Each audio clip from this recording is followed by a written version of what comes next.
Okay. All right then. So, okay, welcome everyone to North American Food, a discussion of Indigenous foodways, a panel discussion of Indigenous foodways, food sovereignty, and food justice. This is sponsored by the C. Smith Museum at California State University, East Bay in Hayward, California. I'm Albert Gonzalez, and I'm going to start us off with the University Senate's recently approved land acknowledgement. California State University, East Bay recognizes that it's located on the ethno-historic territory of the Halkin Ergin ancestral and unceded land of the Chochenyo Ohlone-speaking people, successors of the sovereign Verona Band of Alameda County. This land was and continues to be of great importance to the Muwekma Ohlone tribe and other familial descendants of the Verona Band. We recognize that every member of the Hayward community has and continues to benefit from the use and occupation of this land since the institution's founding in 1957. Consistent with our values of community, inclusion, and diversity, we have a responsibility to acknowledge and make visible the university's relationship to Native peoples. As members of the Hayward community, it's vitally important that we not only recognize the history of the land on which we stand, but also we recognize that the Muwekma Ohlone people are alive and flourishing members of the Hayward and broader Bay Area communities today.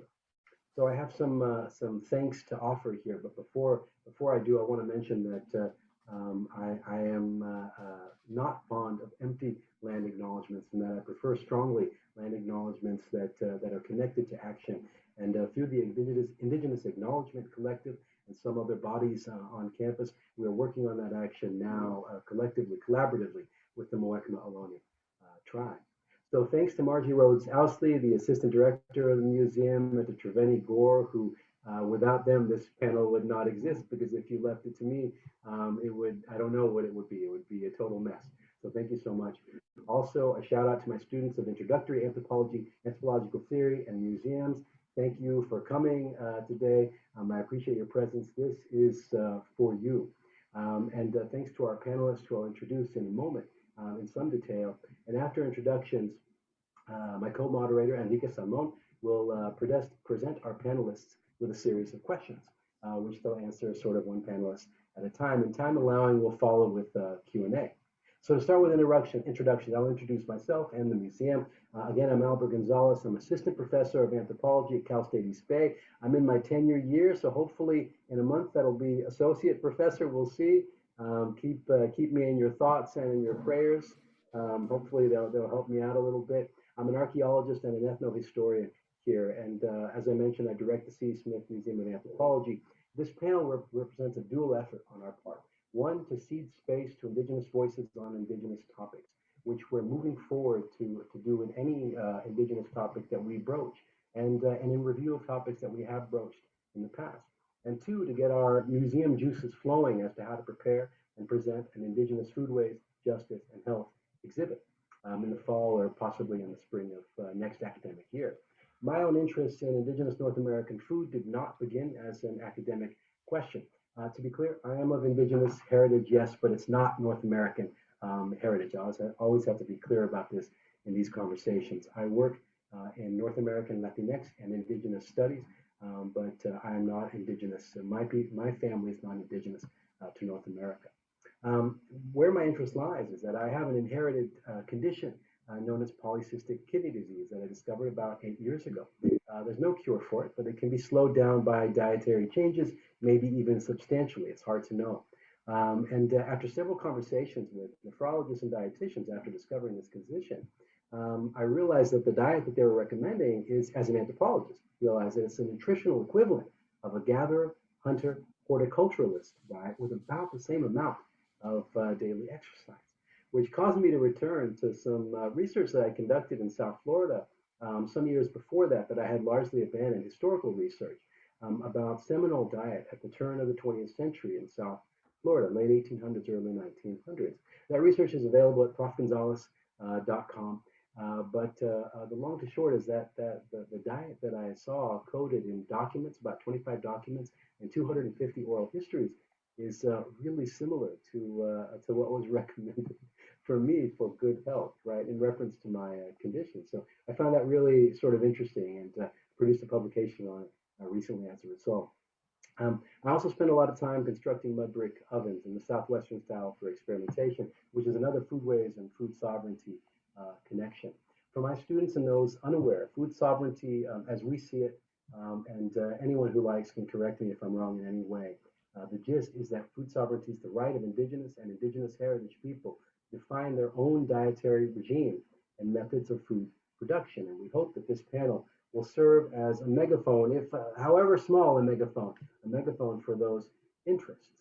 My co-moderator, Enrique Salmon, is Raramuri, of the Raramuri people of northern Mexico, is a professor of ethnic studies here at Cal State East Bay, who, among other things, studies the connections between climate change and indigenous foodways. He recently published the book, Iwigara, American Indian Ethnobotanical Traditions and Science, which doubtless played a role in his receiving the CSU East Bay Outstanding Tenured Researcher Award this year. Congratulations again, Enrique. Now to our panelists. First is Karen Tuschus of the Seminole Tribe of Florida. Karen is a registered dietitian and serves as nutrition coordinator of the tribe's Office of Health and Human Services. Tuschus is author of a recurring health advice column of the Seminole Tribune known as Karen's Corner, of which I am an avid reader these days, by the way. Dr. Devin Mahesua, I hope I got that right. So the Choctaw Nation of Oklahoma is a Cora Lee Beers Prize Professor in the Humanities Program at the University of Kansas and author of Recovering Our Ancestors' Gardens, Indigenous Recipes and Guide to Diet and Fitness, the co-editor of Indigenous Food Sovereignty in the U.S., Restoring Cultural Knowledge, Protecting Environments, and Regaining Health, directs the American Indian Health and Diet Project and the Facebook page Indigenous Eating, which I believe I recently gave my thumbs up like too. In 2003, Dr. Mahesua published an article entitled Decolonizing Our Diets by Recovering Our Ancestors' Gardens, which served as a springboard for the next panelist's work. Dr. Luz Calvo is a professor of ethnic studies here at CSU East Bay and is a good friend. Luz is co-author of Decolonize Your Diet, Plant-Based Mexican-American Recipes for Health and Healing, among various other widely read Foodways relevant publications. Lisa Hillman of the Karuk Tribe of Northern California is the founder and former program manager of the tribe's Pikyat Field Institute. Hillman is a co-author of several peer-reviewed publications on indigenous food security and sovereignty and is a traditional basket weaver. Now I'll allow Dr. Salmon to take over and I'll return for the audience Q&A. Thank you all for your participation and thank you to our audience and students for being here.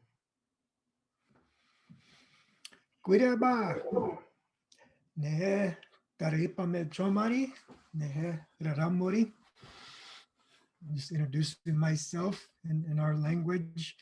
I am Enrique Salmon, professor of ethnic studies here at California State East Bay, and I teach our American Indian Studies classes, including one class that is based on a book that I wrote a few years ago. It's called Eating the Landscape, which is really focused on the themes that we'll be covering today about foodways and health and heritage and so on. And so I'm not going to go that much more into myself because it's really about what our panelists have to say. And so I want to go ahead and get right into it. And what I want to do is just ask the question, and then starting with Karen, and then Dr. Calvo, and then Devon, and then Lisa, just let them respond to this first question, and then there'll be a couple more questions after that. And there might be a follow-up from myself or even Dr. Gonzalez, but we'll wait and see how that goes. So first question for each of the panelists, if you would like to introduce yourself some more and include any kind of way that you would like to identify yourself if you're comfortable with that, but also to talk about your work and your efforts in food sovereignty or food justice, or if it's connected to health among indigenous and indigenous heritage populations. So starting with Karen Tuschus, could you start responding to that question? Sure. Hello, everyone. My name is Karen Tuschus. I am a member of the Seminole Tribe of Florida. I am married to an Assiniboine Sioux. That's where the Tuschus comes from, and he's from Fort Peck, Montana. So I am of the Panther Clan. My father was Howard Tommy. My mother is Dorothy Tommy. And we live on the Hollywood Reservation here in Florida. We have like 7 tribal communities. 4 of those are designated reservations. And they're all across, from Tampa all the way down to Hollywood, Florida. So my aspect of getting into the foodways of Native peoples was through a health aspect. I was a commod baby. I'm 53 years old. I will say that, and our tribe was very different than it is now. We had just gotten on the reservations at around in the 1950s, which is about over 50 years after most tribes were put. A lot of tribes were put on reservations. And we were fortunate at that time, to have people, I think people kind of understood that maybe they had done some Native tribes wrong. So we had some people really kind of helping us along. But what that really means is that like it's close. Like my mother and my father, they were both born in the Everglades. They were not born in hospitals. They were, they both spoke, Miccosukee, which is, we have two languages here, Miccosukee and Creek. And, my grandmother was born in the Glades as well, of course, and she spoke virtually no English. So this isn't like a long distance past. This is something that was very tangible, very reachable. I was one of the first generations to actually pretty much live in a house and move into and go to the public education system. Being a commod baby, a commod's baby, commodities back then were, your standard. There was no vegetables. I understand that there's a lot of strides been made towards, adding traditional foods and fresh vegetables to commodities these days. But back then there was not. I think if maybe we might have gotten a can of green beans. And by then we were on the reservations system, and Hollywood being the urban setting. The other 3 that we have, the other 2, there was 2 major ones back then. Those are in the Everglades setting. Very rural, and they don't want really anything to do with modern. If you want a store, if you want a Publix, or if you want a grocery store in your neighborhood, you move to Hollywood. If you want to live in the Glades and and still do your hunting and stuff, then you live in Big Cypress, or you live in Brighton Reservation, which is just north of Lake Okeechobee. So that being said, it's like, so us in an urban setting here, and having the commods, we were quite, health-wise, things weren't looking too good, a lot of processed foods, a lot of foods that probably our bodies couldn't take, like, wheat. We're not used to eating those types of foods. So I feel like that's where a lot of things happen. So I started seeing a lot of diabetes, a lot of heart disease, a lot of obesity. I'd say within a very short amount of time, within 20 to 40 years, our success or our financial situation changed. We're much more financially sound, with the casinos and the cigarettes. I don't know if that's kind of a past thing, but cigarette sales and casinos. And, of course, now we own the Hard Rock Corporation. So we are much more financially sound, which brings us to gives us a lot of advantages. We have a sound education system. We have a very wonderful health. Our health is very well taken care of. We have clinics, and we have all of those things. Unfortunately, we have to make sure that we get the people in to take care of their health. We can have all of these facilities going, but if nobody's going to them, that's going to be the hard part. Jump forward to when I was in my 20s. I was having a great time, don't live too far from Key West. And, but I did find myself, at the end of my 20s, very obese, taking a handful of pills for various cardiovascular problems. And then I ended up with diabetes. Interesting. I know that I didn't want to take shots. So I went out and I bought a book called Diabetes for Dummies. Check that out. And it said, you can handle this through food. You can manage your diabetes through food. You have to eat vegetables, which I wasn't that well acquainted with. And I learned what I needed to eat. And I didn't let it defeat me. That's for sure. Because most people, most of natives here feel that if you had diabetes at that time, it was a death sentence. And I refuse to believe that. I did. I refused to believe that. I wanted to thrive and survive and have children and have a family and move our people into the next generation. I felt like we have all of these advantages. You know, what good is it if we're all going to be dead at 35 years old? That being said, I, had my children, and I was in media. Actually, I was a DJ, and I was a film producer. I did a lot of that stuff. But when I got the diabetes, I kind of shifted my thinking, and kind of stepped away from that, raised my family. I wanted to raise my children in a healthful environment so that they wouldn't have to deal with the things that I dealt with. And I worked on myself. I changed my diet. I lost a significant amount of weight. Those handful of pills became just a few. I never had to start insulin shots. And I have started having people come to me saying, so what are you doing? How are you doing this? So basically I had somebody say, you need to go to school for this. You could come back and help your people here. Who knows better about how people eat than what you do. You know what they eat, and what you can do. And so that's what I did. I ended up at the age of 46 going back to college. Never thought I would. I've never been a school person. I just got through high school and just was like, okay, I'm out of here. See you guys later. But that was the only meaningful thing that I could do. And I went back to school to become a registered dietitian. And I actually, I've never really been a science person. I've always been more of a history and a writer person and a media person. But I really took to it, and I really believe that it's because I could see what I could do to help my people, to help my communities here. I just didn't see anybody who really was in tune with it. I do know that the registered dietitians that worked on a reservation were always trying to take away our foods.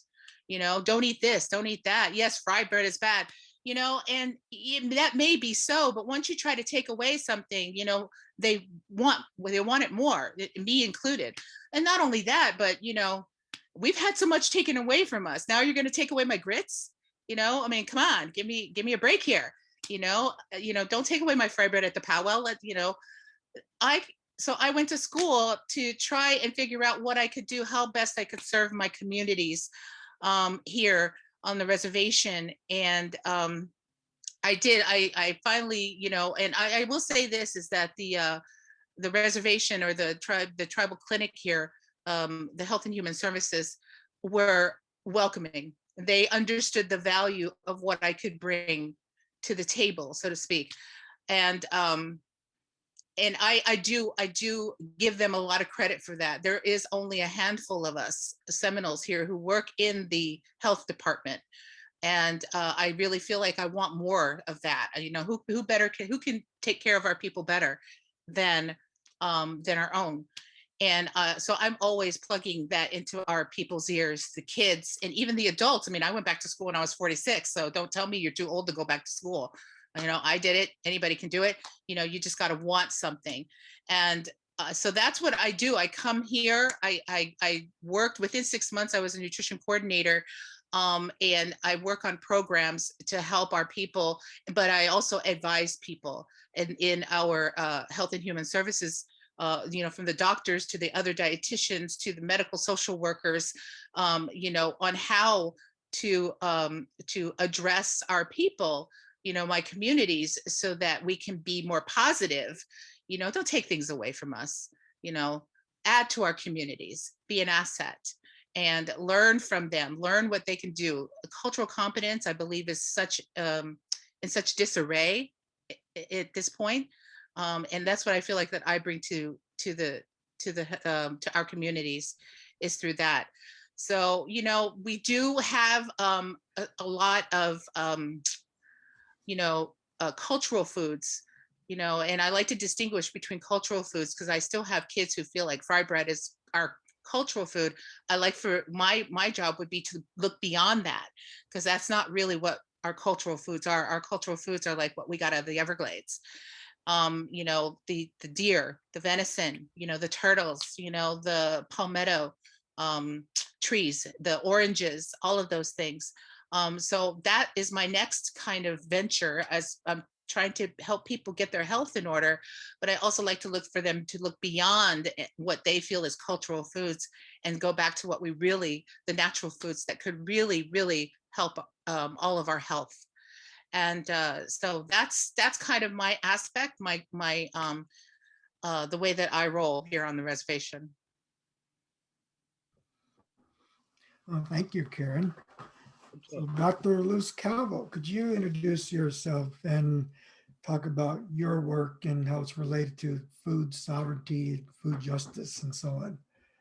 Yes, thank you, Dr. Salmon. I'm a professor of ethnic studies at Cal State East Bay.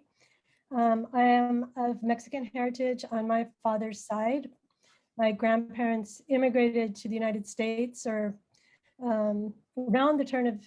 1900, 1917-ish area during the Mexican Revolution. They were both from Sonora. One side was from a miner, they were miners, and another side were ranch hands. And they came to the United States and over time kind of made a living selling tacos to farm workers. They were farm workers themselves for a while, but then decided to get into the food side of the business and sold tacos and burritos to farm workers and cannery workers, and eventually opened a small Mexican restaurant in the San Fernando Valley where I was born. And so that's one of my connections to food that goes back to my childhood.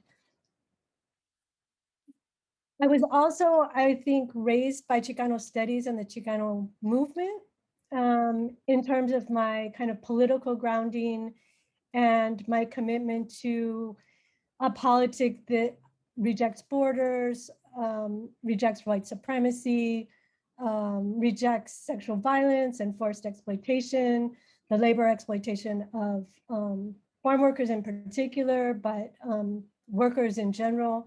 And so that's a kind of political, I guess, ethos that I bring to my work and my teaching. At first, I was doing my scholarship really centered on Chicano cultural production, in particular, Chicano feminism and queer Chicano theory. But in 2005, I faced a kind of major health crisis, which I'll talk about a little bit later, but I was diagnosed with breast cancer. So that really caused me to, after going through all kinds of treatments, it really caused me to reflect very deeply on my own diet. And I started to talk to students about this. I started to talk to them about, what I was cooking and what I was preparing for myself and how I was trying to heal. And I found that students were like really interested in having those conversations. And one student, I will always remember her. I love her. She's now gone on to be a labor organizer. And she's like, Luz, do you think you could teach me how to cook? Because I actually don't know how to cook anything. And I was like, sure. And so I started a Facebook group that was just for her and me. And it was called, I think I called it like, I think it was called Luz's Decolonial Cooking Club. I would share a recipe and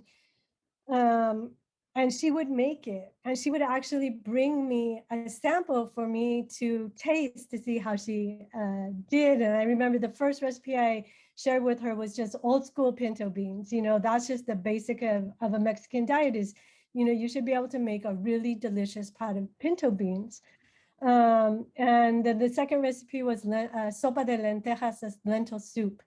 And the student was really cute because when I tasted her soup, I was like, wow, that's a lot of garlic in it. And I asked her, Jessica, like, how's it going cooking? How are you feeling? She's like, I really love it. I really love it. But boy, it takes a long time to chop all that garlic. And I was like, oh, do you know what a clove of garlic is? And it ends up, she thought a head of garlic was a clove of garlic. So she was putting 3 heads of garlic in her lentil soup.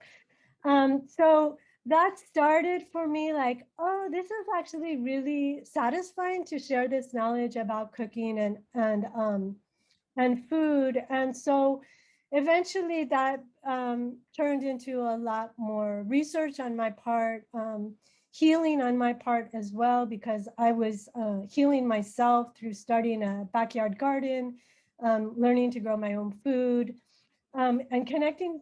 I felt a very powerful part of that healing for me was connecting to my ancestors and their stories through the food I was preparing. And so as I went through that process, I, felt like it was important to share more widely.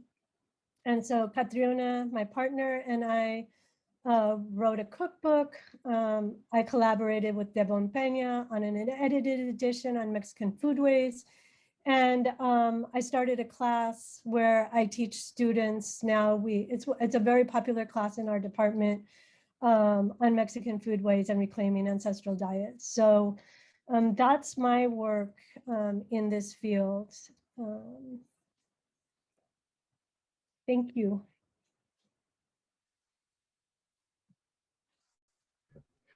There. Thank you, Luz. I want to ask you to expand on something briefly, and it's related to something that Karen brought up, because Karen talked about traditional foods and used one example of fry bread. And then if you go to any powwow in this country, there's going to be Navajo tacos, Hopi tacos, Apache tacos, just kind of put in the name of the tribe. And then there's going to be some kind of taco-like thing based on fry bread. But I was wondering if you could compare the difference between traditional foods and what you mentioned with regards to decolonized foods.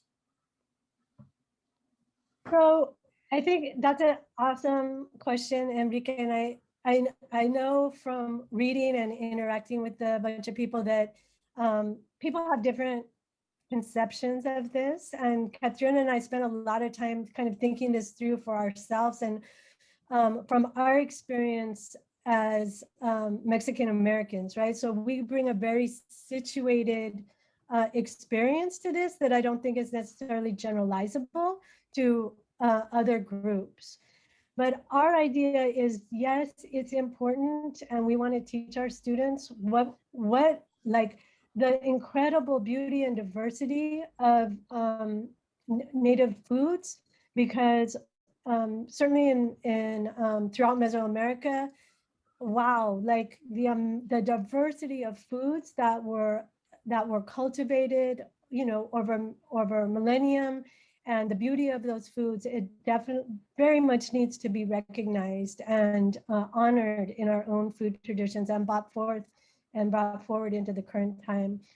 But we also decided that we were not going to have like a purist attitude about it, and that our idea was like, we also have to make our diets make sense for our contemporary world. So we're not going to not eat a carrot. For example, a carrot, of course, is not a native food. It was brought from Europe because it's not a native food, right?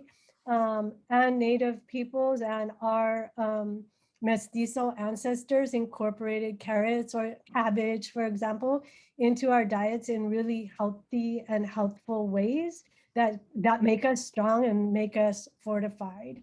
So we're about being mindful of what is native foods, being critical of those ways. And so for us, of course, it's flour tortillas, right? So that instead of the corn nixtamal tortilla, that is a native food that was altered with the Spanish introduction of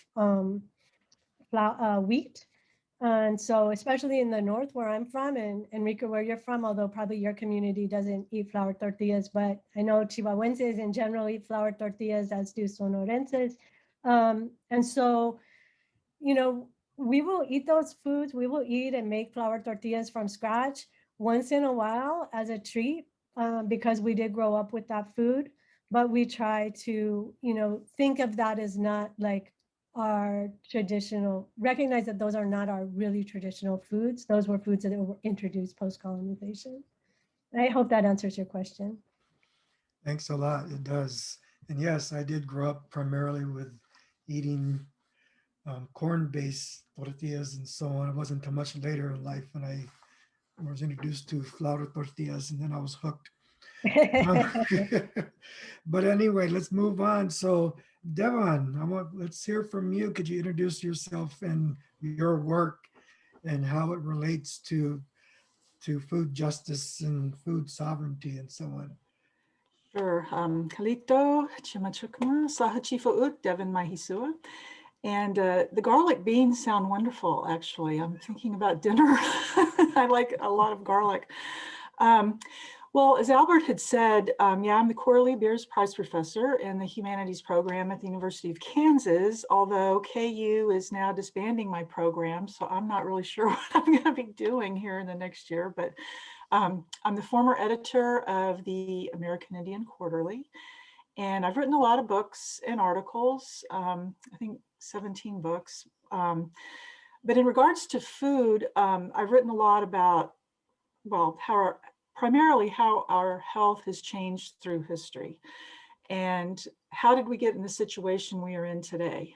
Obesity, high blood pressure, diabetes, and I'm looking for solutions on how to tackle that.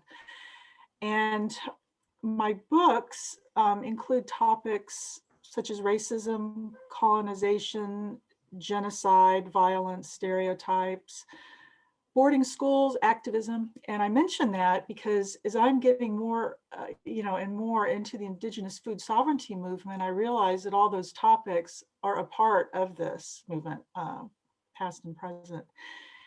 I started writing about foods in the late 1990s. But even prior to that, we all have to eat. So I would say that one of, all of our primary things of importance would be food. Where are we going to get our food? What kind of food do we have available? And I was lucky in that I learned early on where food comes from, because I was one of those kids. I was always outside. I was bringing in the turtles and the snakes and the frogs. And 1 year later from East Texas, my hurt and not really happy about that. But the point, have a real connection to the natural world. That's what drives me, I think. So in the late 1990s, I wrote my first novel, Roads of My Relations. This says my connection's unstable. Am I wonky? Can you hear me? Yeah, your picture's kind of freezing. Is it okay? All right, I'll keep going. You broke up for a minute. You might, if it keeps going, you might turn off your video and just speak to us. Then that usually improves things. Oh, I can do that. Okay, there we go. Does that help at all? So anyway, the novel Roads of My Relations, the constant theme in that book, because this is based on 7 generations of my family stories, the constant was the family garden. And this garden persists through the generations, and it's the first thing that the family reestablishes after removal from the Southeast to Indian Territory in the 1830s. And, backyard gardens are very important, in Choctaw history. So I'm mentioning this book because for me, it has such, cultural and familial connection, this backyard garden. And so the gardens that I have now on my property are the ones that I have patterned, after my ancestors and my grandparents in Oklahoma. And in 2000, see, as I get older, I think in terms of decades, not so much specific years. So that's kind of where I am right now. So I wrote the editorial that Albert brought up in the American Indian Quarterly, Recovering Our Ancestors' Gardens. And that was about our traditional state of health and how did we get there? How did it decline after the introduction of processed wheat, sugars, and the overuse of lard? And also sedentary lifestyles and the disappearance of our resources. And of course, our homelands, had been taken from us. And so I offered suggestions on how to improve health. And so a friend of mine read that, and he lost 125 pounds. And I thought, well, maybe I should write a book about that and expand on some of these themes. So in 2005, Recovering Our Ancestors' Gardens came out. And that was a foundational book, just very basic, and about exercise, traditional diets, how did our health deteriorate over time, and what are we going to do about it? And it was around that time that Indigenous food sovereignty, that concept really popped up, because there weren't a whole lot of people really writing about it, because up until the year 2005, if you look in the scholarly literature, it was only mentioned about 5 or 6 times. They just weren't using Indigenous food sovereignty. So it really kind of exploded after that. And I had been thinking for years about attempting a book on food sovereignty, Indigenous food sovereignty. But I always stop short because the subject is so vast and so complicated that I opted instead to write more about manageable food topics, focusing on Indian territory, because that provides examples of just about everything here that we're talking about. I also wrote about the history of fry bread, which kind of got me in trouble in certain corners. Also the meaning of traditional food and how that impacts current food initiatives. The Choctaw Nation, for example, they have up on their webpage traditional foods, and they have chocolate cake, for example. So maybe we can talk about that later. But in the meantime, I also started the American Indian Health and Diet Project and the Facebook page Indigenous Eating.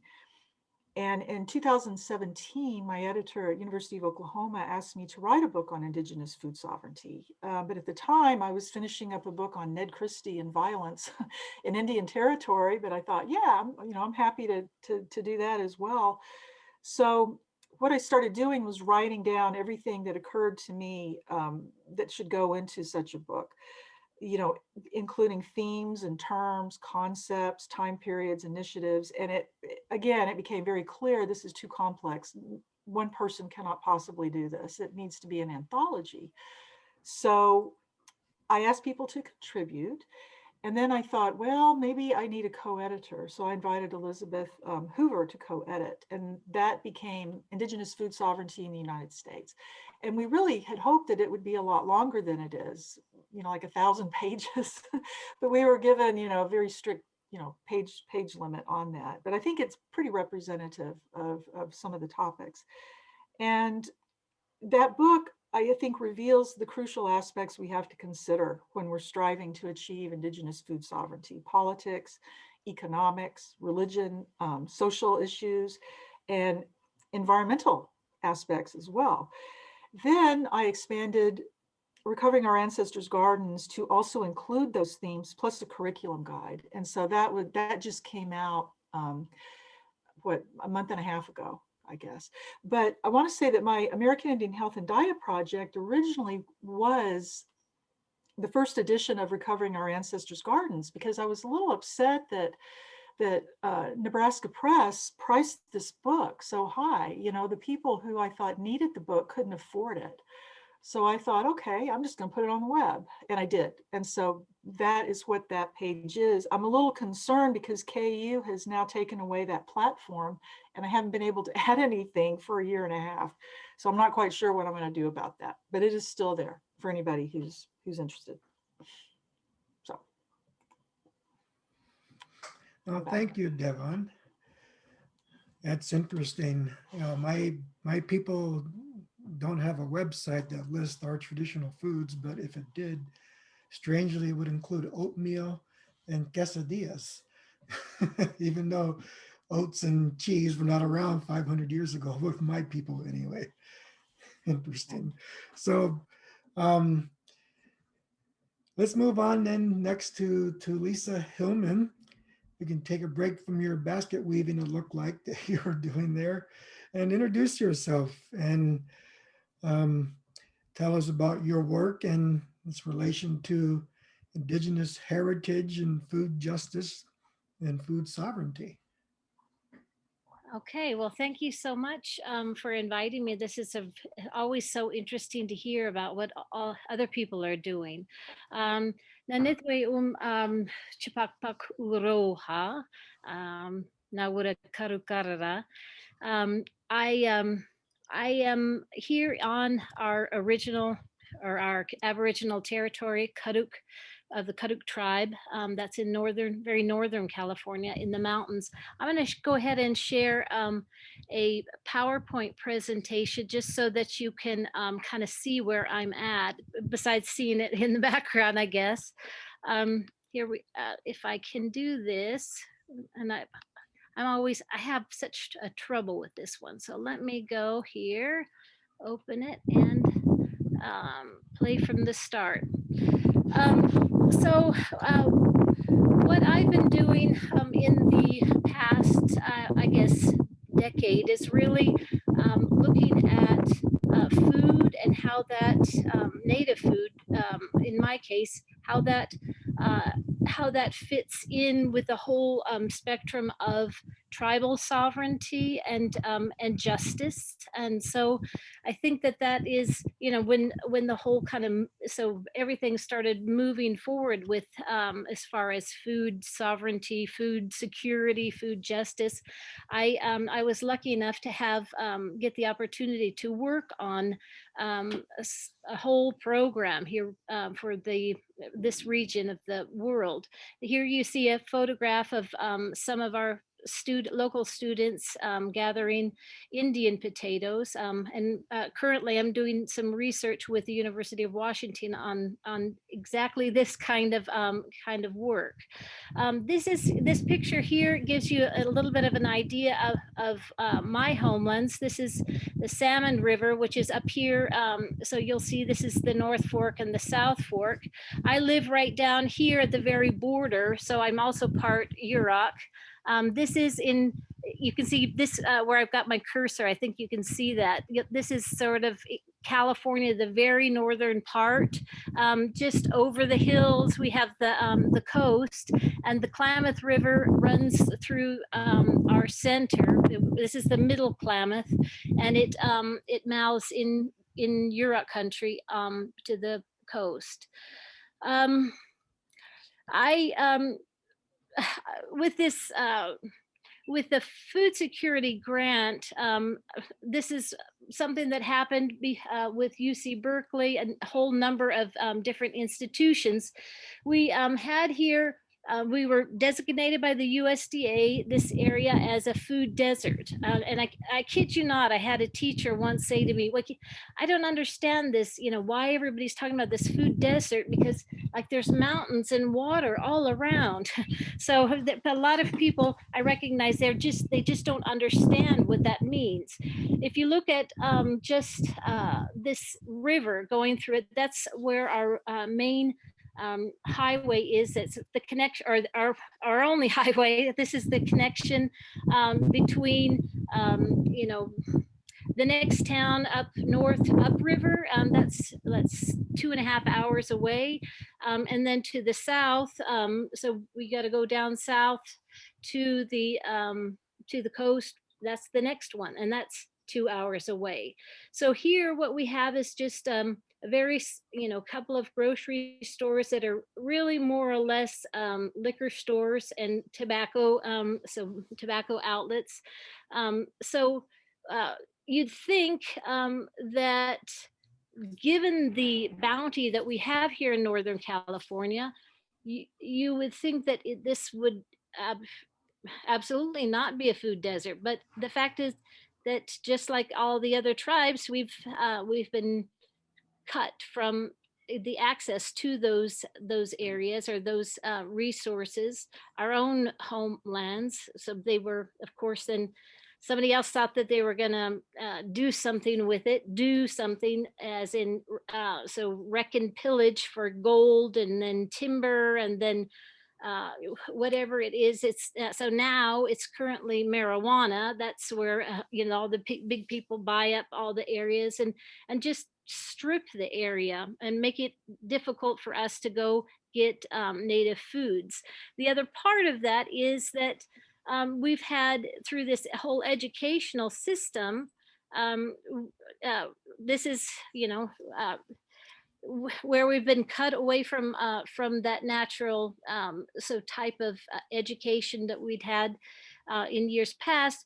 all this boarding school kind of stuff over the many generations cut us from the knowledge of being able to access those foods as well. So here I've got this picture. This is my great grandma on one side of the family, and this is my grandma on the other side of the family, my great grandma. And so I've seen this photograph, this one especially, for many years. And I look at it with some pride, but also you feel sorry for her. You can just tell she's suffering in a way, and she's trying to sell her baskets. This is Grace Nicholson who took this photograph.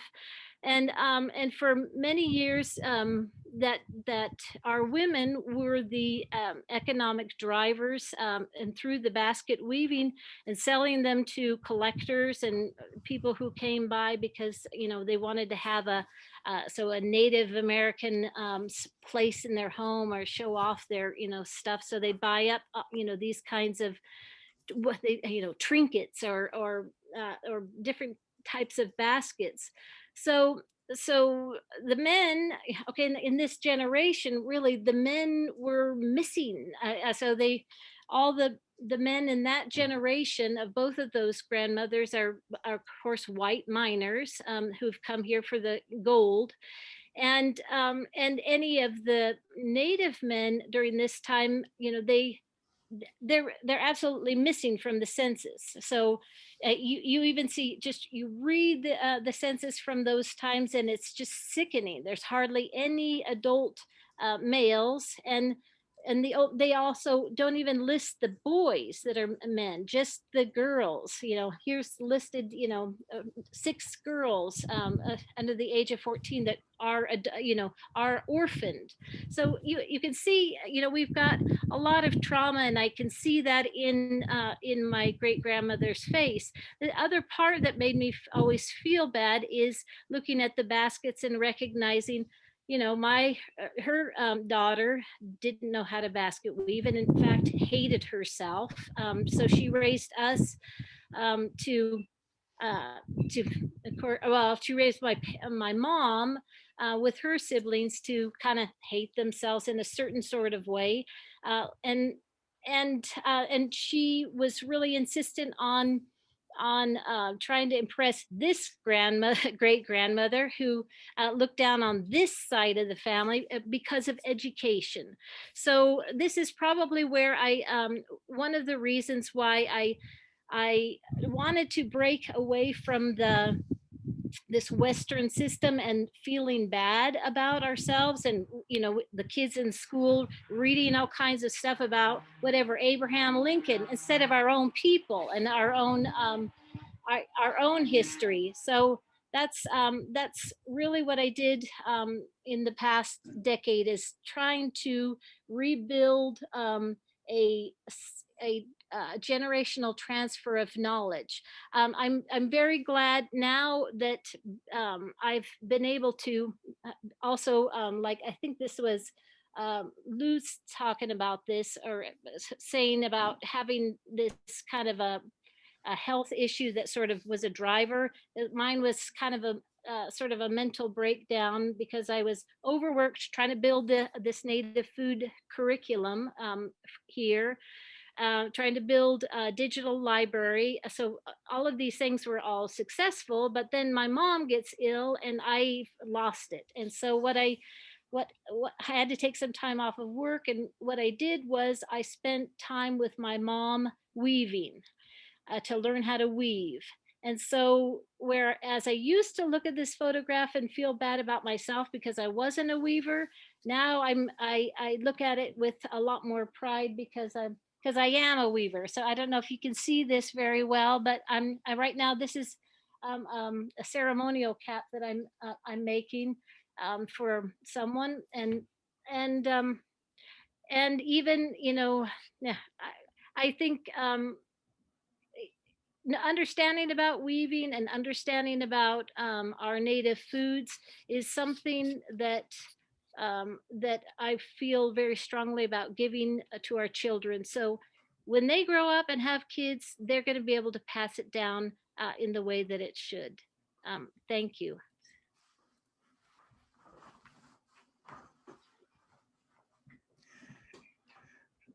Well, thank you very much, Lisa. We're already going a little bit long here, so I'm going to skip a question. And for those of you who are not Indigenous and not used to doing things the way that Native peoples would, we would probably spend, the whole day just introducing ourselves in the traditional way in our ceremonies and so on. But anyway, let's move on. I'm going to skip to the third question, actually. And it's about having you guys talk about your work and how you feel it has the most impact. If I was to answer it quickly, I would say I write a lot about and talk a lot about and teach about how Indigenous peoples perceive, in this case, our foods and our relationship to our foods. And I think for me, that's how I feel my work is very impactful. So I want to ask you to do the same thing, starting with Karen Tuschus. How do you feel your work is most impactful, particularly to to your community and other Native communities? Well, I feel like, I'm kind of down and dirty in the work that I do. I make sure that I get out into the community, and of course everybody's like, oh my gosh, there's a dietitian, hide your food. And I'm just like, no, you need to give me some of that food. I kind of just like, I want to break away from the stigma that food is bad or food is good. Because, when it comes right down to it, you go with that big fry bread debate. And it is a sensitive issue when you hit that up. My mother-in-law was a renowned journalist. Her name was Minnie Tuschus. And back in the 90s, she wrote this article, Fry Bread Kills. And, the backlash she got from that, but she always stood her ground. And I remember that. And I understood what she was saying, and it's kind of a pendulum. You're one way, thinking all of this is good, and you got to kind of tip the pendulum, go the other way before you can find the nice and easy middle. Now I'm not sure if we'll ever hit that middle part, but she was kind of just pushing that pendulum and trying to get people to think about it. And I don't think that it's a horrible thing like fry bread. I think that there's room in your diet for everything. But so that's kind of, I kind of just want to bring food, comfort foods are just as important as healthy, nutritious foods. And, because they comfort us, regardless of what it is. I mean, I need a Spam sandwich every now and then myself, it just reminds me of, certain things that happened in my childhood.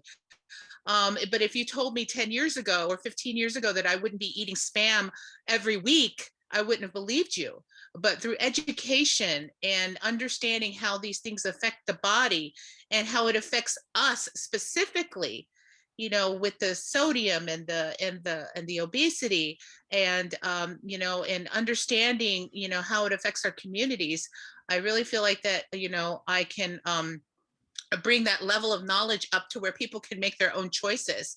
And with our own communities here now, like I said, I have like 4 reservations, 7 different kind of communities. Every single community has their own personality. We have our urban community where we're smack dab in the middle of the city. And so, convenience foods, fast foods, restaurant fare. Nobody wants to cook at home here in Hollywood. And so that's in and of itself a very, everybody's got a fast-paced lifestyle. That is its own challenge. And then you go 50 miles into the Everglades, and I call them the Costco, the Sam's Club people. They live in the middle and they don't have a grocery store close by. So, when they come to town, they go to Costco and they buy these big, huge things of pretzels and all this stuff. And vegetables are kind of limited.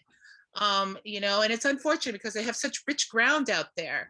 So, you know, but that's kind of a future endeavor that I'm thinking of, you know, how we can go towards that. But I really feel like right now it's all about awareness of where we are right now. And then the community that we have of North Lake Okeechobee, there are cattle people. They're the ones that are rodeo people. They raise cattle. So, you know, if you go there and tell them, you know, hey, you need to give up beef and eat chicken, you know, there you're going to get laughed out of the place.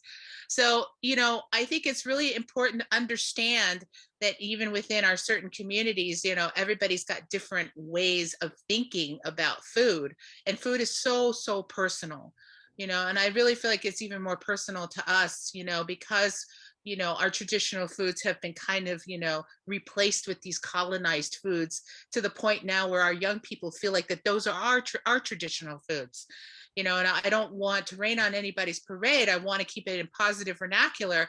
So I just need for them to understand. And so I really try to really just make everybody feel okay with what they do, but educate them so that they make the choices themselves to move away from maybe the less nutritious foods and possibly go more towards more healthful foods, and hopefully bring that also to like looking more to our traditional foods. We do have a drink that is it's made out of mostly carbohydrates. I just did you know, I work with our culture department and we put together this video to show in our schools. You know, and it's loaded. It's mostly corn or grits or oatmeal. It's a loaded carbohydrate drink, and I call it the original energy drink. You know, dump the Red Bull. Let's drink this one. You know, drink your carbohydrate drink and then get on out there and do your work or do your play, because that's what they did in the old days. My grandmother said they would always have a big pot of sofky, and when the men were working out in the were hunting, they would come in, they needed a boost, they would drink that drink, have a nice little sit down for about 15 minutes, and then they'd have the energy to go back out and finish. That's the epitome of an energy drink, you know. So I try to bring those things back in and make people understand. And our dietitians previously be like, oh no, they can't drink that. I mean, like, oh yeah, okay, yeah, sure, take something else away from us. So it's not just about educating our people, but also educating the outsiders who come in and who really have they really want to help, you know, but they never had the guidance that I believe that I try to provide for them, and say, please, you know, understand, you know, you don't take away anything else, you know, understand where these things from, and let's try and figure out a different way to communicate with our communities. And that's what I think is most impactful, you know, by just trying to change everything, and the way not just our Seminole people think about food, but the way the people who come in and want to put in their own ideas, you know, bring their ideas. You know, we don't need another Kevin Costner coming in and saving us, you know. That's been done. What we need is, like, you know, somebody who understands who we are and wants to really help, but in a way that is going to mean something to us. You know, that's what I feel like is what I try to really bring to the table, and then move on into the future and really kind of, you know, but right now it's about the education and changing the way people feel about food.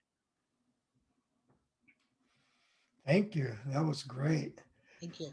I'd like to hear you talk for another couple of hours about those things. I like the idea of we want to have things to stop being taken away from us. That's so crucial, I think, to a lot of what we do. So, Luz Calvo, could you address that question? Talk to us about how you feel your work has the most impact. Yeah, sure. And I think I want to pick up on something that Karen said, which is like thinking through how we communicate with our communities about these issues, because I think that's like really key, right? So I was going to share a few slides on a slide deck. Enrique, please just cut me off if I'm going on too long. So just feel free to, you know, say, thanks, Luce. So let me see if I can do this. It's going to take me 1 second. And I'm going to skip a few of them because just in the interest of time. So, well, yeah, I think I'm going to start here. So when we started doing research on diets, we came across this really interesting phenomena that was well documented in literally hundreds of articles in public health. And it's called the Mexican immigrant paradox. And these studies found that Mexican immigrant health on most measures, including overall mortality rates, infant mortality rates, were equal or better to the health of middle-class white Americans. And that was really like, it was shocking to the researchers who assumed that Mexican immigrants would have poor health because they were and are generally poor. But what was not necessarily addressed in the literature was the question of like, well, why? And so we quickly kind of thought, zeroed in on the theory that Mexican immigrant health is so good because these folks are protected because they grew up relying on an ancestral plant-based diet. And this is just a really beautiful painting by a Chicano artist, Abuelitos Piscando Nopales, which is grandparents harvesting nopales, which of course is one of our traditional foods. So in thinking that through, we quickly noticed, and this again, Dr. Mahisua mentioned that it was around 2005, the middle of the 2000s, that there was, you know, some research done, but not to the extent that it was that the work is being done now. But we came across these scholars and these community activist groups. So we were really taken by the Tohono O'odham in Arizona and the Tohono O'odham Community Action Group and their beautiful, beautiful cookbook from Ito's Garden. And I think we were so drawn to them because they were Sonoran Desert people, like we are also Sonoran Desert people. And their cookbook, if you haven't seen it, is just gorgeous. And it tells a story for each of the foods and how it's traditionally used. And then, of course, Winona LaDuke, we were influenced by her. And then Devin Mahisua's work was really critical to us. And in particular, that the piece of writing that Albert cited at the beginning. And there was one quote from Dr. Mahisua that just like kind of killed us in its clarity in a good way. And I just wanted to be able to share the quote. And it's like, one symptom of accepting colonization is adhering to the typical American diet, even while it is killing us. And so that's really reframed, like for me personally, having read that so close after my breast cancer diagnosis, and then talking to my students and seeing how when I talk to them about changing their diet in the context of this political context, I was able to communicate with them so much more effectively, I think, and deeply than if I was just like, oh no, that food's not good for you. And they'd be like, oh yeah, but I like it, you know? And so I think having that political context and political analysis to frame the work we're doing and how we communicate with people is really important. And so I thank you so much for that, Dr. Mahisua, because that was a really important framing for us. And we cite this, we cite your article and we replicate this quote in our book. And so the sad fact is that for Mexican Americans, that health benefit that comes, that Mexican immigrants have is lost completely by the next generation because the children of immigrants adopt a US diet. But nevertheless, I'm going to skip this because I don't think we have time, but nevertheless, there are traditions that we do maintain or that many, many, many of us maintain. And one of them is the tradition of making tamales together as a family. And I like to teach my students that even though many of us are very disconnected from our indigenous ancestry, we are connected in the one way that most of us have some tenuous connection is through recipes that have been passed down from generation to generation. So here you see the Florentine codexes here, and you see a tamale vendor.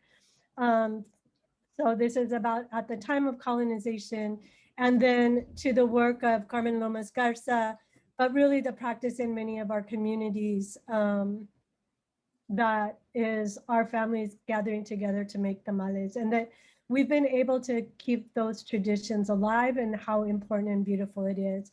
And I'd be happy to talk more in the question and answer period if people want to talk about the relationship and the varied relationship of Mexican Americans to their indigeneity, because that's a super complex question, highly debated right now in Chicano studies, and people are grappling with that in deep and interesting ways. But I want to kind of keep the focus on the question that Enrique asked, which is, you know, what is the contribution that I'm making? So I think it's these lessons, but then even more so going out to my community in Oakland and doing cooking demonstrations and having conversations with people. And it's those conversations that I think is the richest part of it. So this was a cooking demonstration. Catriona, who's talking, and me, I'm cooking, which is our general way.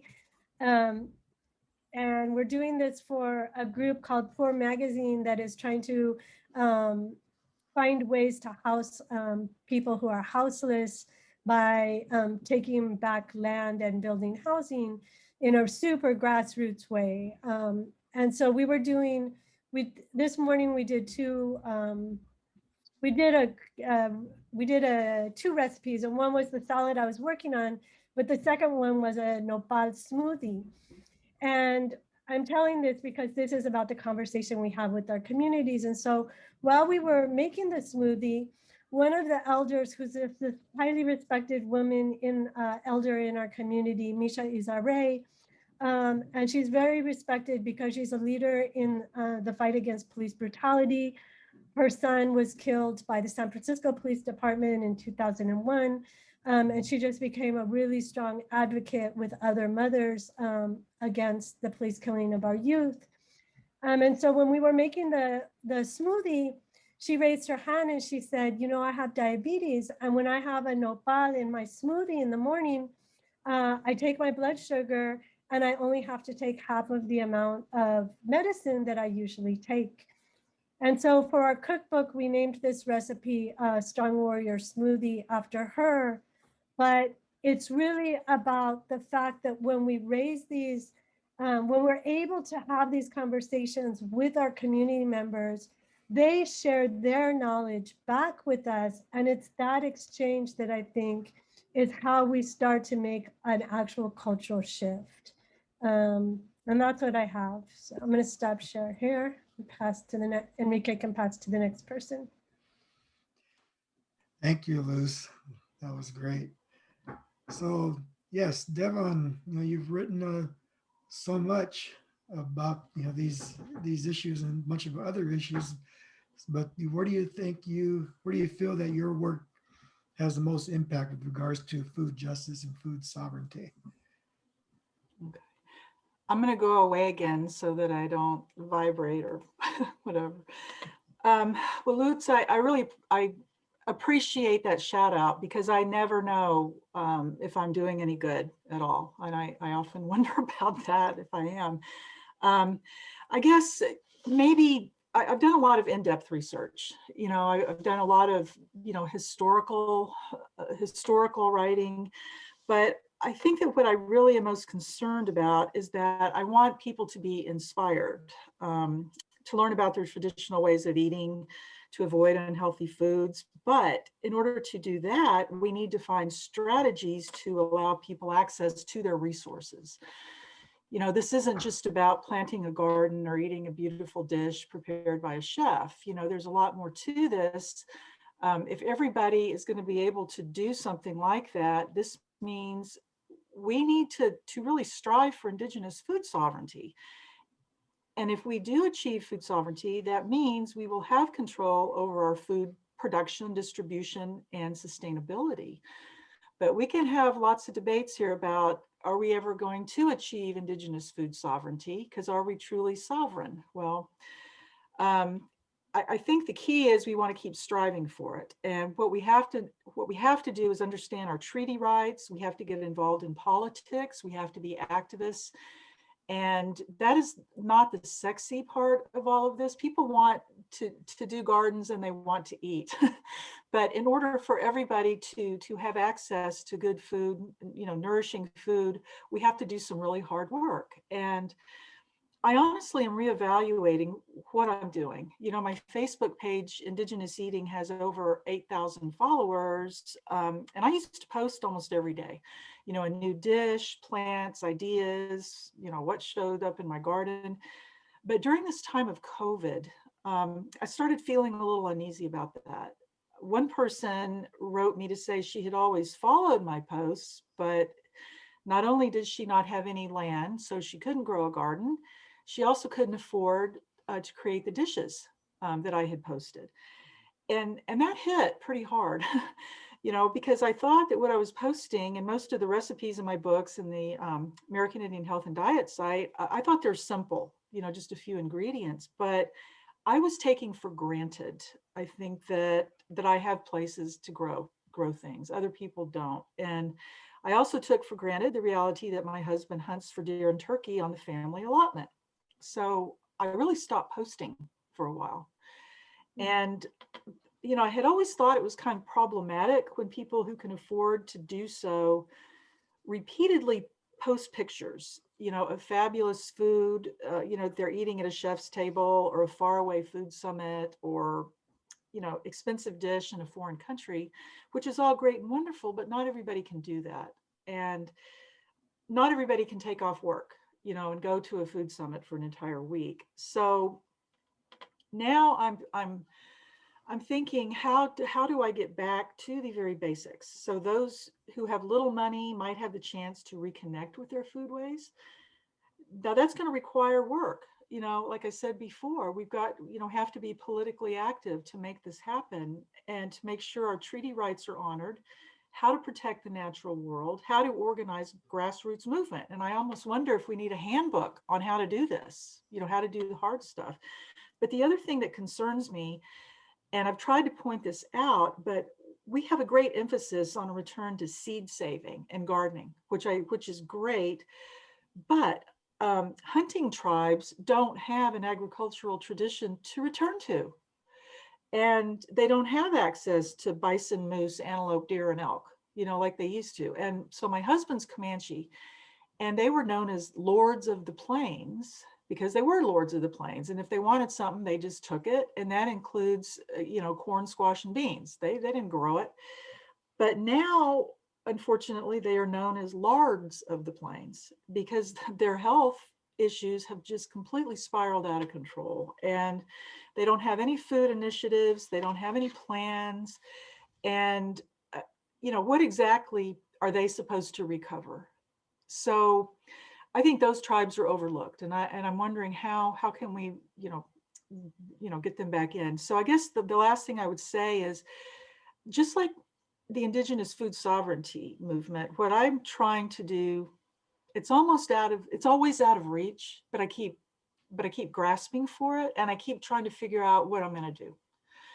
So I'm just hoping that the things that I write and I post and I talk about, will inspire people to get involved, because no one person is going to be able to do it alone. This has to be a group of people, and we have to do it, I think, together. So. Thank you, Devon. You raised some important questions we all need to be asking ourselves. So Lisa, could you address the question, where do you feel your work has the most impact? You're muted. I'm gonna go ahead and share my screen again. Let's see, here we go. I'm really cruddy at this kind of stuff. So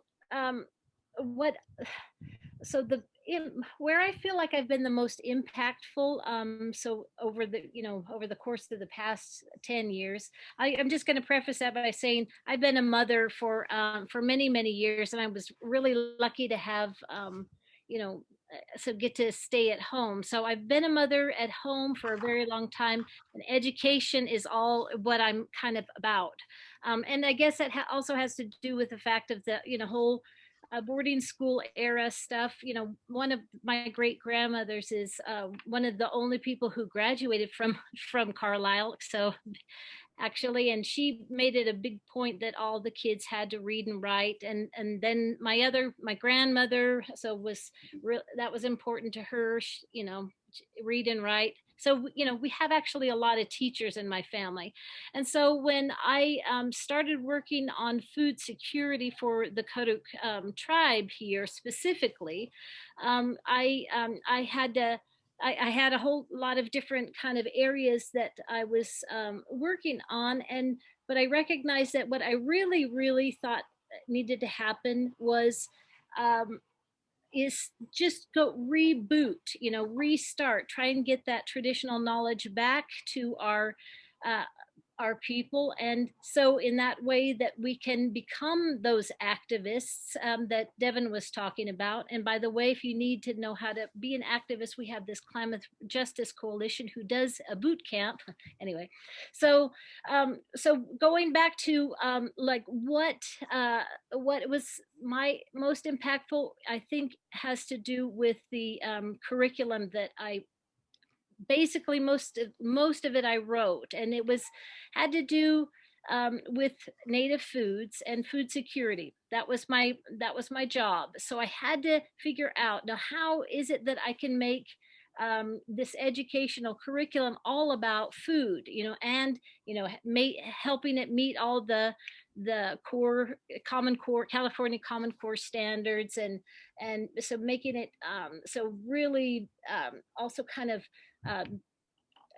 helping the kids learn a lot of different words, big words, and also Karuk words. So the stories, putting it back into the Western education system, this kind of native knowledge would help that in the long run, it gets back into that natural kind of Karuk types of education I was talking about. So what did food have to do with science and math and history and you know, of course, English language arts? What did food have to do with it?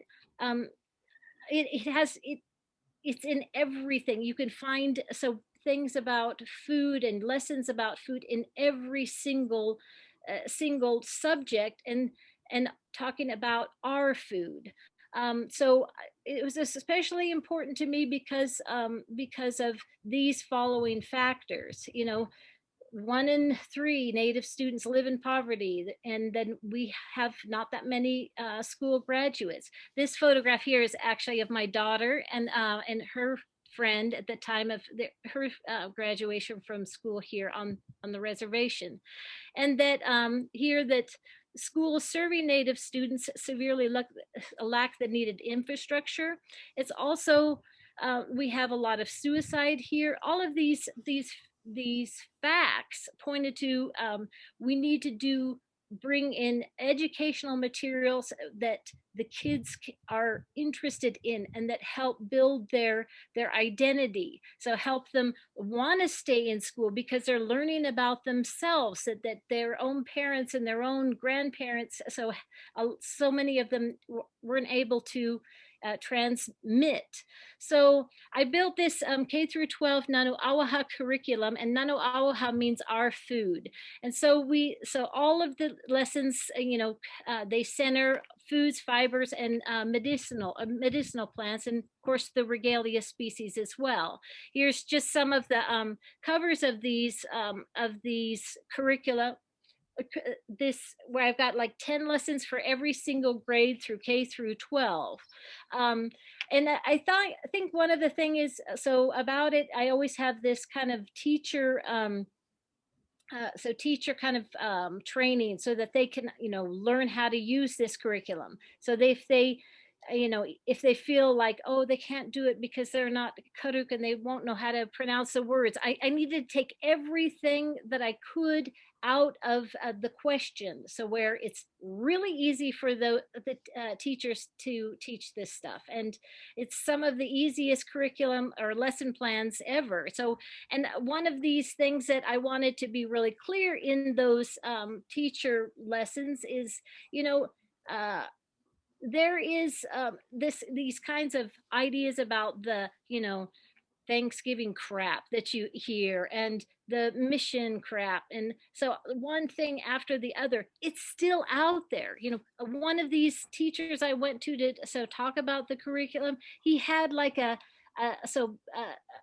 headdress, like a Plains Indian headdress in the classroom, all brightly colored. And that's not our tribe here. So this is one of my sons many, many years ago. Now he's a 16-year-old trying to deal with that, but just trying to pull that kind of crap out of the curriculum and put the kinds of things in here that the kids want to learn about. So one of the biggest pieces, this has to do, the photograph is of the falls here, and this is where we still do our traditional fishing. We don't have a fishing right, so to speak, because of a bunch of political bullshit, but they do leave us alone when we're doing this kind of fishing, because that fish goes to all of our elders. So, and that kind of food, not only is it good for your body on the inside, of course, the omega-3s and all the kinds of things that really need to get back into our diet, but it's also good for our brains. So just in the way that so our mental health is helpful when we're kind of so doing those things that we need to do in getting out there, because of again that native the whole commod's food is not only that it's a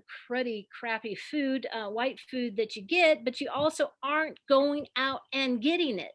So going out and getting the acorns, getting the salmon, getting the huckleberries, getting the Indian potatoes, all of that requires a lot of physical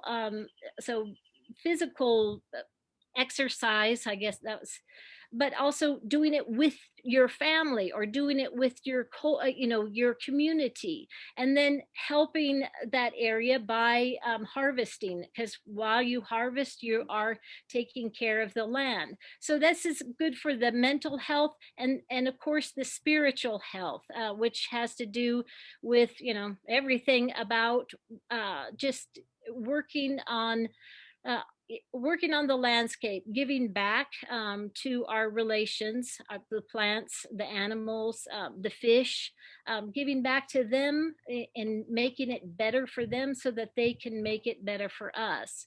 So I also put in a lot of things in the curriculum as far as health and medicine, so that kind of different types of things that help us, our mind and bodies and our souls. So this is one of our, so what other people burn sage, we burn this root, this kishwoof, and this is ignious, is the green part. It's a wild celery.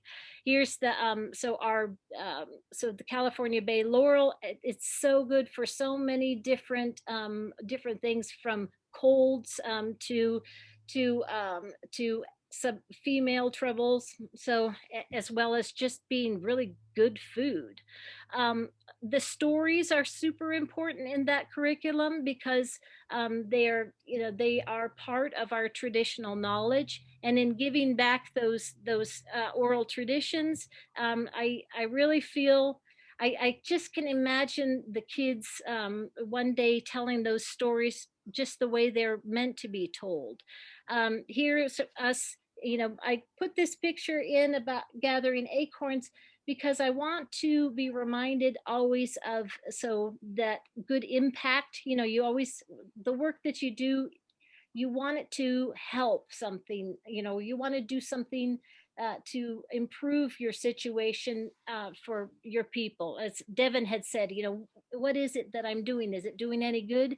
Well, that curriculum has made it so where that now every kid in our Aboriginal territory knows how to collect acorns. What's the right kind of acorn? What it's good for? How to store it? How to grind it? How to leach it? Etc. etc. And now when I go out in the fall to get acorns, I see all kinds of people now, all kinds of families out there, where it used to be, you were the lone soldier out there.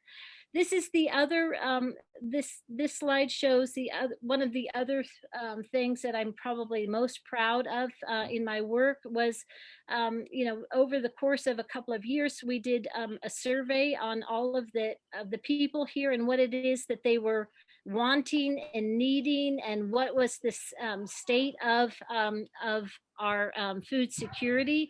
And this came out of it as, this food security assessment, one of the only kinds of assessment that actually even deal with so tribal people at the time. Now I think it's getting better because there's a lot more movement of that. So that I encourage anyone to take a look at that. It has so much information. I want to thank you very much again. So this is thank you for listening. Okay, that was incredible. I've learned so much today. We probably should have made this a 3-part series. There's so much information. But so anyway, I'm going to go ahead and turn it back over to Albert and see if we can address a couple of the questions from the audience. Sure. Thank you, Enrique, and thank you to our panelists. I wonder if we can, this is hard because we can't see the audience in webinar view, but if you could please give our panelists a virtual round of applause. I'm imagining lots of people in their rooms alone just clapping to themselves because they can't see anyone but you. But please, thank you. What a wonderful panel. I have learned a lot too. So I have harvested and collated these questions from students and other audience members. I've pasted them now into the chat for panelists to see.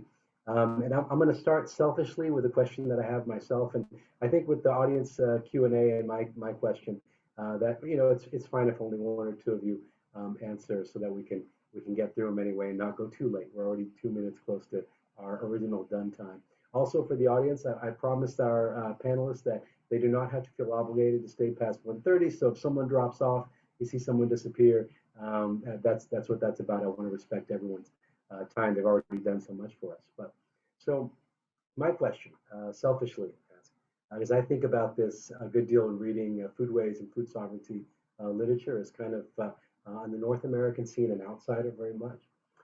When you give yourself permission to be fully optimistic, sort of jetpacks and rocket cars optimistic, or maybe not, what world do you envision for your own community in terms of its relationship with food and the environment? Whoever wants to go is fine.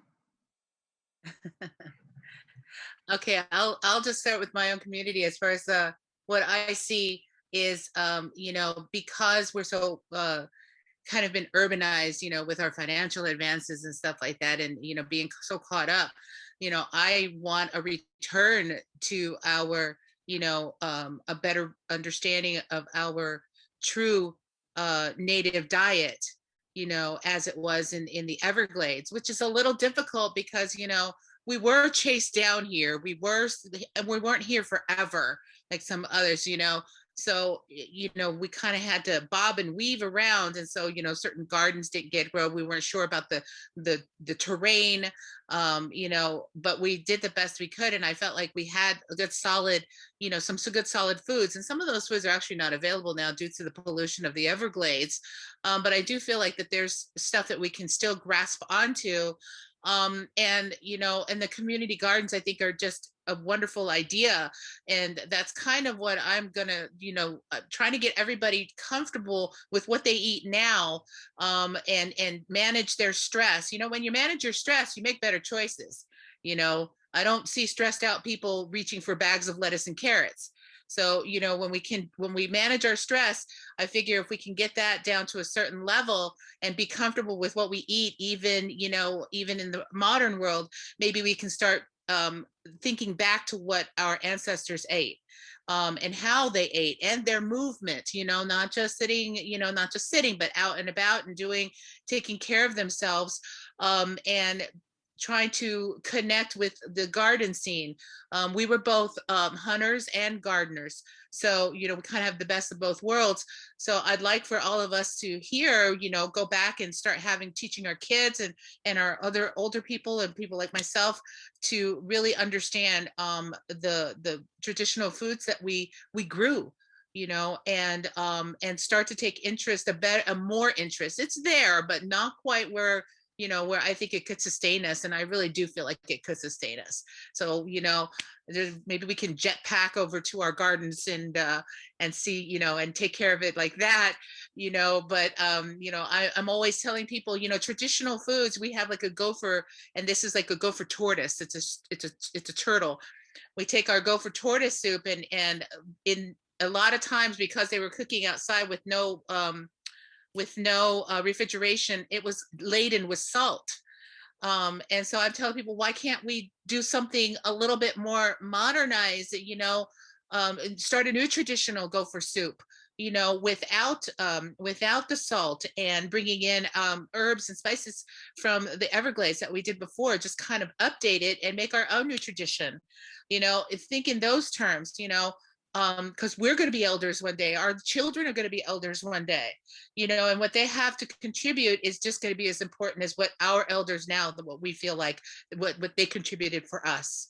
So I feel like if we can start thinking in that way, but it all starts with like managing stress and being positive about the food that we eat, regardless if it's good or bad, or whatever you want to say. I get rid of those terms. I don't use those terms. But jetpacking over to my community garden, I'm ready for it. Wonderful, thank you. And if anyone else would like to broach the topic, just raise your hand or or your virtual hand or whatever, and go for it.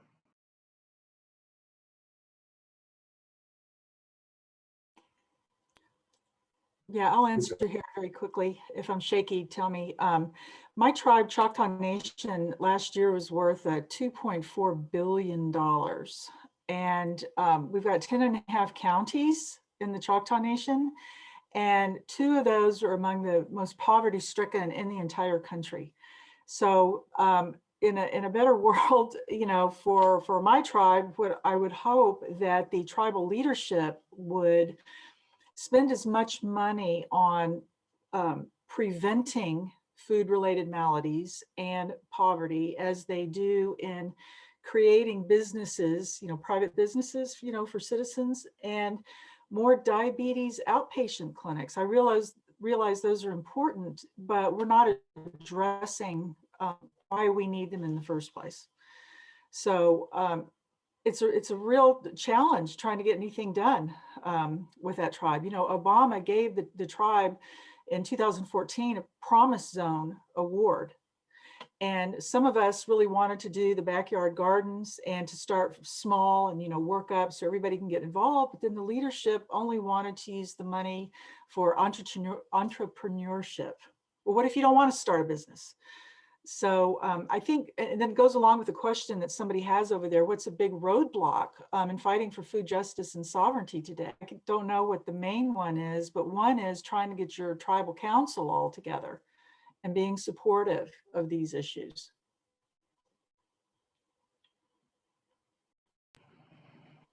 Thank you. Unless there's someone else who wants to address it, I'll move on to the next question. Lisa, did you? I do. So if I would be asked to say what my wish for the future, I just think about maybe just I'm going to tell you a prayer, and that maybe will help. And this prayer is one that we say at the end of our traditional stories, our origin stories. So for my tribe, this is what I wish. Chemiyach Furishat im Shiri Ravish, Wuratanem Chitako, Naniwasi were a Kinyacha, Nayav Heshik. Chemiyach Wurate Chukinach Yunu Pravesh. You. That it's what it's saying is spring salmon, you must hurry quickly up to come back to us. My back is straight as a ridge. My bones just stick out of me. Hurry, come back. the Indian or the Indian potato or spring brodea, come back, you must sprout up quickly. And this prayer is said because, as most indigenous tribes, we tell our stories in the winter, not and then as soon as the the snow from the high mountains is gone, that's time to stop.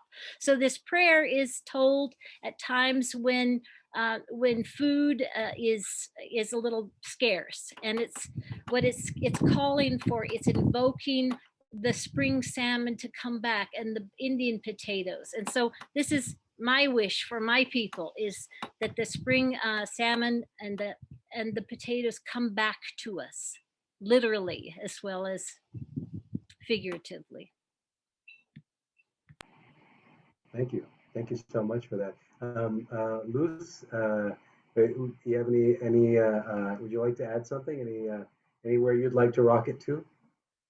Well, I'm mindful of our time, but I feel like for Chicanx communities, my greatest wish would be like the availability of non-GMO, like corn masa, because corn tortillas are like the heart and soul of our cuisine, and they've been destroyed by the way corn is raised in the United States. And so even though there's corn tortillas everywhere, there's not the corn tortillas that have sustained us. And if we could bring that back into balance, that shift would be huge in everything.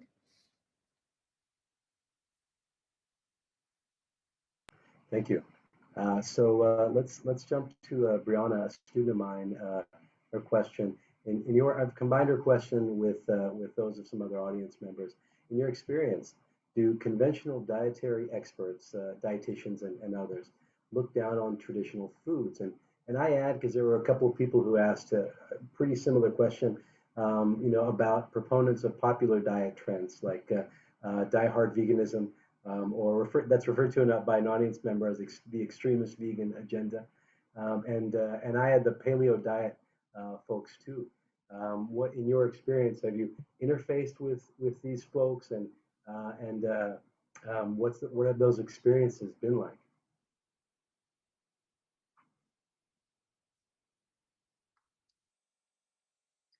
I mean, that's real. I mean, I interface with those folks all the time because I also have some Facebook groups and such. And I mean, it's unfortunate, and I think I do think that's a good role for me to play. Is to try to educate some of those people about how racist it is to impose their ideas of a diet on another group who've eaten a particular way for thousands of years. So I mean, I think it is a problem, and I think if you ever need somebody to fight against them, just give me a call. I'm happy to be the person that will interface with them for you. And I'm a vegetarian, so I have some. I haven't eaten meat since 1990.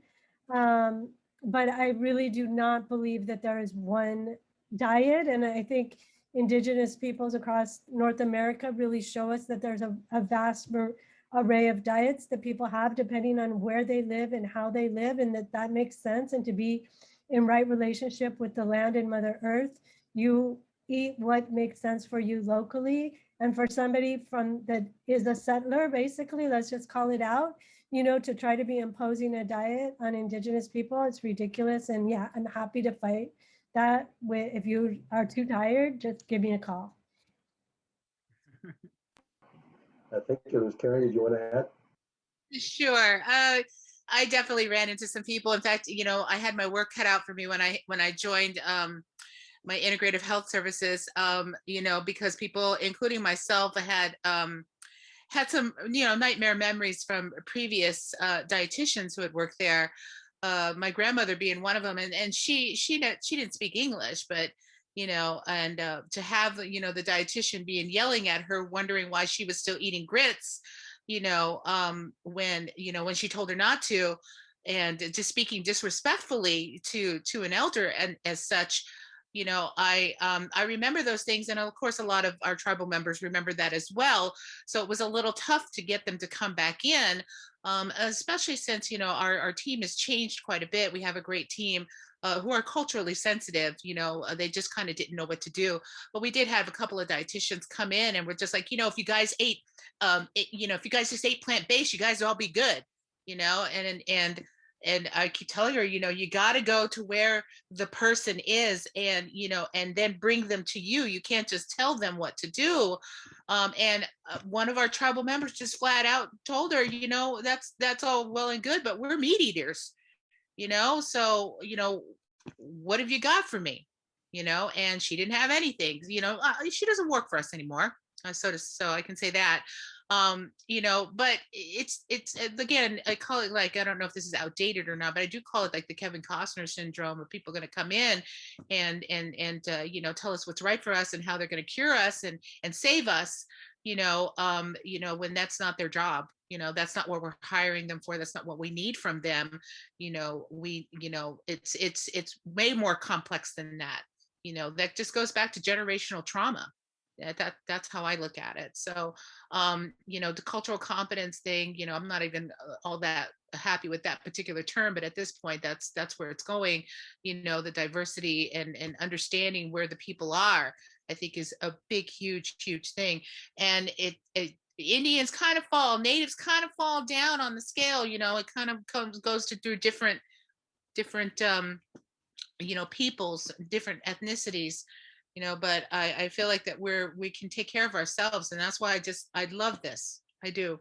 And thank you so much for including me in this. This is so impactful, and it is long overdue. I am so happy that you're here. I think we've touched on, one way or another, most of the questions. And so I wanted to give others the opportunity to answer that same question, Brianna's question with my modification, or anything on the list that I pasted that you find pressing. Otherwise, we're at 1:43, 13 over, and I don't want to take everyone too far over. I've already taxed your time so much. I'd like to address the question that says, what has been the biggest roadblock when fighting for food justice and sovereignty today? I'd also answer to, you know, someone else's question. I live really remotely, so there's a lot of pluses and minuses with that. But one of our issues here is extreme poverty, and we have, you know, incredible amount of people who are without jobs. But we also are very lucky in that we're one of the last kind of tribes to be impacted by whites. And that was the gold rush, through and through. But here we do still retain a lot of traditional knowledge, and I think that one of the biggest roadblocks for me is that I really wanted to have a way for cultural practitioners to be able to gather, hunt, and do all kinds of other horticultural activities to help the landscape produce, and then be able to somehow sell or trade those to for people who don't have access to them, or like say that there's going to be a you know, a ceremonial dance, and then the people who give those ceremonies, they have to feed the people, so they need a lot of food. But so having this way where, you know, people who are here that don't have jobs, that would like to you know, be a full-time Indian, that they could, and we could help each other out with, you know, through trading. But to find a way, a monetary way, or some way of trading foods, it makes it that's my biggest roadblock, because how do you put a dollar sign or a value on that which is priceless? I just haven't figured that one out. Thank you for that. You know, you've got me thinking. I've been listening to an audiobook by an anthropologist named David Graeber called Debt. book, and it's to get the first 5,000 years. And he's had some really interesting ideas in terms of what has, or some examples of what has served as currencies in similar situations in the past. And so in the past and ethnographic present. So anyway, you've all got my minds going in one way or another. I just want to say thank you to all of you so much for taking part in this panel. Devin, I hope I haven't cut you short if you wanted to offer anything in response to anything else. I think at 1:46, we'll go ahead and cut things off. But thank you so much to the audience too for coming in. And another, please, audience, we won't be able to see you, but we'll feel it. Virtual round of applause for our panelists. Thanks for coming, everyone.